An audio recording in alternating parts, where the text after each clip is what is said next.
Hello ವೀಕ್ಷಕರೇ, ನಮಸ್ಕಾರ. ಎಲ್ಲರೂ ಹೇಗಿದ್ದೀರಿ? ನಾನು ಚೆನ್ನಾಗಿದ್ದೀನಿ, ನೀವೆಲ್ಲರೂ ಚೆನ್ನಾಗಿದ್ದೀನಿ ಅಂತ ಅಂದ್ಕೊಳ್ತೀನಿ. ಹಾಗೆ ಇವತ್ತು ನಾನು ಕೇರಳ ಸ್ಟೈಲ್ ಕಡುಬಿಟ್ಟು ಮಾಡುವ ಅಂತ, ತುಳು ಭಾಷೆಯಲ್ಲಿ ಪುಂಡಿ ಅಂತ ಹೇಳ್ತಾರೆ, ಕಡುಬಿಟ್ಟು ಮಾಡುವ ಅಂತ ಇದ್ದೇನೆ. ಯಾವ ರೀತಿ ಮಾಡೋದು ಅಂತ ನೋಡ್ಕೊಂಡು ಬರೋಣ. ಮೊದಲಿಗೆ ಸ್ಕಿಪ್ ಮಾಡದೆ ವಿಡಿಯೋವನ್ನು ಪೂರ್ತಿಯಾಗಿ ನೋಡಿ. ಹಾಗೆ ನಾನು ಸ್ಟೋರ್ ಅಕ್ಕಿ ಅಂತ ಹೇಳ್ತಾರಲ್ಲ, ಅದನ್ನು 3 ಗ್ಲಾಸ್ ನೆನೆಸಿಟ್ಟಿದ್ದೆ. ಅದನ್ನು ವಾಶ್ ಮಾಡಿಕೊಂಡು ಮಿಕ್ಸಿ ಜಾರ್ನಲ್ಲಿ ತುಂಬ ನೈಸಾಗಿ ಹರ್ಕೊಳ್ಬಾರ್ದು, ಸ್ವಲ್ಪ ತರಿಯಾಗಿ ಹರ್ಕೊಳ್ಬೇಕು. ಹಾಗೆ ಒಂದು ಪಾತ್ರಕ್ಕೆ ಸನ್ಪ್ಯೂರ್ ಎಣ್ಣೆಯ ತೆಂಗಿನೆಣ್ಣೆ ಯಾವುದಾದ್ರೂ ಎಣ್ಣೆ ಆಗಿತ್ತು ಹಾಕ್ಕೊಳ್ಬೇಕು, ಇಲ್ಲಾಂದರೆ ತಳ ಹಿಡಿತದೆ. ಹಾಗೆ ಅಕ್ಕಿನ ಮತ್ತು ಗ್ಯಾಸ್ ಆನ್ ಮಾಡಿ ಗ್ಯಾಸಿನಲ್ಲಿ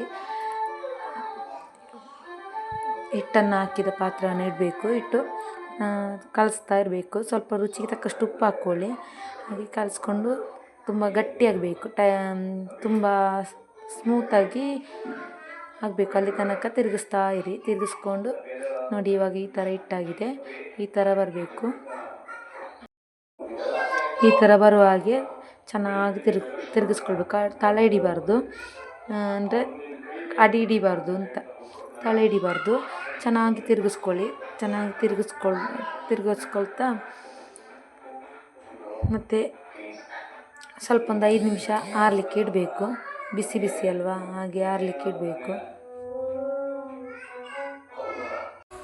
ಹಾಗೆ ಇವಾಗ ರೆಡಿ ಮಾಡಿಕೊಳ್ಳುವ. ನೀರೆಲ್ಲ ತಗೊಳ್ಳುವ. ಒಂದು ಪಾತ್ರೆಯಲ್ಲಿ ನೀರು, ಹಾಗೆ ಮೇಲೆ ಇಟ್ಕೊಂಡು ಉಂಡೆ ಕಟ್ಟಲಿಕ್ಕೆ ಆಗೋದಿಲ್ಲ ಅಂತ ಹೇಳ್ಬಿಟ್ಟು ಕೆಳಗೆ ಇಟ್ಕೊಂಡೆ. ಹಾಗೆ ಒಂದು ಪ್ಲೇಟ್ ತಗೊಂಡಿದ್ದೇನೆ. ಹಾಗೆ ಒಂದು ಕೈಯಲ್ಲಿ ಉಂಡೆ ಮಾಡಿ ನೋಡಿದೆ, ಆಗಲಿಲ್ಲ, ಬಿಸಿ ಇತ್ತು. ಹಾಗೆ 2 ಕೈ ಸೇರಿಸ್ಕೊಂಡು ಉಂಡೆ ಮಾಡ್ತಾ ಇದ್ದೇನೆ. ನೋಡಿ, ಈ ಥರ ಚೆಂದ ಉಂಡೆ ಮಾಡ್ಕೊಳ್ಬೇಕು. ಸ್ವಲ್ಪ ಅದರಲ್ಲಿ ಎಣ್ಣೆ ಇತ್ತು, ಅದರಿಂದಾಗಿ ಸ್ವಲ್ಪ ನೀರು ಮುಟ್ಟಿಸ್ಕೊಂಡು ಉಂಡೆ ಮಾಡ್ತಾ ಇದ್ದೇನೆ.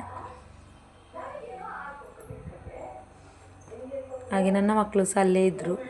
ಅವರಿಗೆ ಕಡುಬಿಟ್ಟು ಅಂದರೆ ಇಷ್ಟ. ಹಾಗೆ ನನ್ನ ಮಗ ಹೇಳ್ತಿದ್ದ, ನನಗೆ ಕೊಡಿ ಅಮ್ಮ, ಕೊಡಿ ಅಂತ. ಅದು ಬೇಯದೆ ಹೇಗೆ ಕೊಡೋದು ಮಕ್ಕಳಿಗೆ? ಬೇಯಬೇಕಲ್ವ. ಹಾಗೆ ಉಂಡೆ ಮಾಡ್ಕೊಳ್ತಾ ಇರಬೇಕು.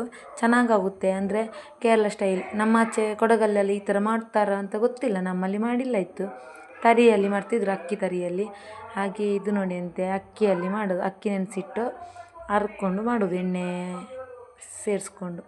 ನೋಡಿ, ಚೆಂದ ಆಗ್ತದೆ. ಚಿಕನ್ ಸಾರೆಲ್ಲ ಇದ್ದರೆ ಇನ್ನೂ ಟೇಸ್ಟ್ ಆಗ್ತದೆ. ಹಾಗೆ ನೋಡಿ, ಚೆನ್ನಾಗಿ ಉಂಡೆ ಮಾಡ್ಕೊಳ್ಬೇಕು. ನಾನು ಪ್ಲೇಟಲ್ಲಿ ಹಾಕ್ಕೊಂಡದ್ದು, ಅಂದರೆ ಹಿಟ್ಟಿನ ಪಾತ್ರ ಸ್ವಲ್ಪ ಕೆಲಸದಲ್ಲಿ ಇತ್ತದು. ಅಂದರೆ ಮಕ್ಕಳಿಗೆ ಸ್ನಾನಕ್ಕೆಲ್ಲ ನೀರು ರೆಡಿ ಮಾಡಿ ಇಟ್ಟಿದ್ದೆ. ಹಾಗೆ ಈಗ ಪಾತ್ರ ಸಿಕ್ತು, ಹಿಟ್ಟಿನ ಪಾತ್ರ. ಹಾಗೆ ನಾನು ಹಿಟ್ಟಿನ ಪಾತ್ರಕ್ಕೆ ಸ್ವಲ್ಪ ನೀರು ಹಾಕಿ ಅದಕ್ಕೆ ಪ್ಲೇಟ್ ಇಟ್ಟು ಕಟ್ಟಿಟ್ಟಂತಹ ಕಡುಬನ್ನು ನಾನು ಹಾಕಿದೆ ಹಿಟ್ಟಿನ ಪಾತ್ರಕ್ಕೆ. ಇಟ್ಟೊಂದು 30 ಮಿನಿಟ್ ಆದರೂ ಅದು ಬೇಯಬೇಕು. 30 ಮಿನಿಟ್ ಇಲ್ಲ 20 ಮಿನಿಟ್ ಆದರೂ ಸಾಕು. ಚೆಂದ ಕೂತ್ಕೊಳ್ಬೇಕು ಹಿಟ್ಟಿನ ಪಾತ್ರೆಯಲ್ಲಿ ಮುಚ್ಚಳ. 30 ಮಿನಿಟ್ ಸಾಕು. 30 ಮಿನಿಟ್ ಇಲ್ಲದ್ರೆ 20 ಮಿನಿಟ್ ಸಾಕು ಕಡುಬು ಬೇಯಲಿಕ್ಕೆ. ಹಾಗೆ ಕಡುಬು ಬೆಂತ ಅಂತ ನೋಡುವಾಗ ಬೇಯಲಿಲ್ಲ. ಇವಾಗ ನೋಡಿ ಅಂತೆ, ಬೆಂದಿದೆ ಕಡುಬಿಟ್ಟು. ಯಾರೆಲ್ಲ ನನ್ನ ವಿಡಿಯೋ ನೋಡ್ತಿದ್ದೀರಾ ಹಾಗೆ ಸಪೋರ್ಟ್ ಮಾಡಿ, ಸಬ್ಸ್ಕ್ರೈಬ್ ಮಾಡಿ. ನೀವು ಸಹ ಇದೇ ರೀತಿ ಕಡುಬು ಮಾಡಿ ಯಾವ ರೀತಿ ಇದೆ ಅಂತ ನನಗೆ ನನ್ನ ವಿಡಿಯೋ ಕಮೆಂಟ್ನಲ್ಲಿ ತಿಳಿಸಿ. ನೀವು ಸಹ ಟ್ರೈ ಮಾಡಿ ಫ್ರೆಂಡ್ಸ್. ನೆಕ್ಸ್ಟ್ ವಿಡಿಯೋದೊಂದಿಗೆ ಸಿಗೋಣ. ಬಾಯ್ ಬಾಯ್.